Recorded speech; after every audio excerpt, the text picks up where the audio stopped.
we're going to challenge the claims we don't think are legitimate. It is our job to protect the taxpayer's interest. Are you saying 65% or more than 65% are not legitimate with the heart and lung bill? We have very capable people in the risk management department that take their job very seriously, protecting taxpayers' interest and also trying to strike a balance between managing a fair workplace. And I think I respect your efforts to try to get to the bottom of this, but this is virtual tabloid journalism, because the reality is we have very smart, capable people that take their job seriously.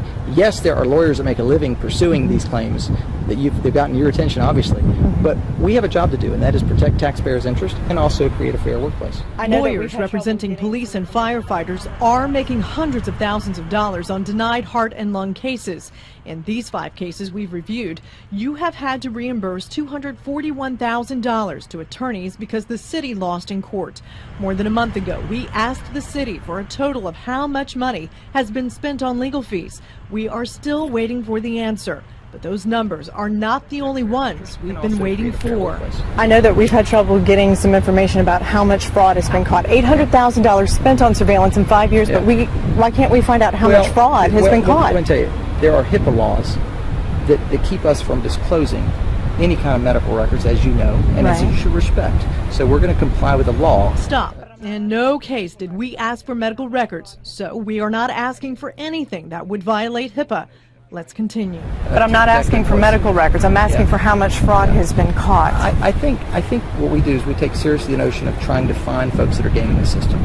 That's what we do to protect the taxpayers. That's our obligation. We're going to continue to do that. But is there a cost-benefit document that exists somewhere to show it pays to spend this kind of money? The cost-benefit is relying on the seasoned managers in this government to make the judgment call. They're paid to make the judgment call on which cases they think are legitimate, which ones are being used to game the system and take advantage of the taxpayer dollars. There's never been a time where we need to scrutinize government spending more than we do now.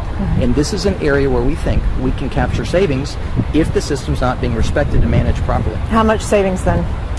Whatever the managers think is the balance between following the case, getting the return, and they have to make that adjustment. That's what they're paid to do, is make that judgment call. But can we get those numbers of how much savings? We're going to completely comply with all public records. That's our job. You're entitled to that, and whatever you want, you're going to get, as long as we're not in violation of HIPAA laws. And that's the only reason we would not share, is if we're in violation of HIPAA law. In September 2010, we asked for the amounts of money being spent on surveillance of city workers in the last 5 years. In November, we asked for the amount of money being paid to Jacksonville doctors. We also asked to view surveillance video done on workers' comp cases. The city eventually did give us the information. In December, we sent 41 questions to the city since it refused to interview. We asked for the number of cases accepted and denied. We asked why cases were being denied. We asked for the amount of money spent on attorney's fees. We asked how many fraud cases have been found.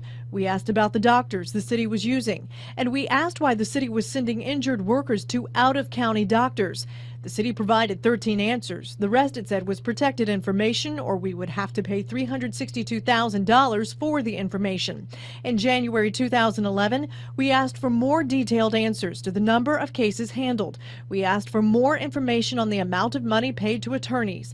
We asked for a videotaped deposition for one case. We asked again about the amount of fraud uncovered in workers' comp cases. In February, we asked again when this information would be available. We are still waiting.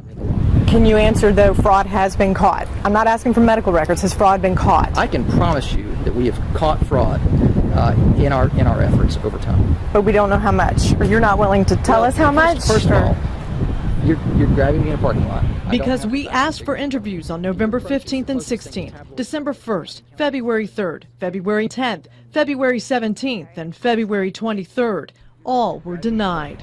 I don't have the facts and figures in front of me, and your approach is the closest thing to tabloid journalism I've encountered since I've been in office. You need to know that, and you need to own that.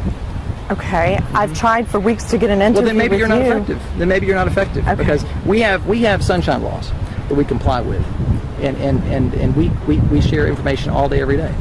And I think the way you're handling the story is irresponsible. How is it irresponsible when we question how money is being spent? Our money is being spent. What you're challenging me on is why we shouldn't challenge claims. And that's the opposite of what you're saying. We challenge claims that we don't think are legitimate. But in the court, they're proved to be legitimate. We're paying the benefits now. You know, you're being irresponsible. You're being irresponsible the way you're handling the story. And By I will asking tell you- questions? No, by leading with a question that infers the managers at the city hall are not being responsible. They have to make a judgment call between legitimate claims and illegitimate claims, and we got to protect the taxpayer in the process.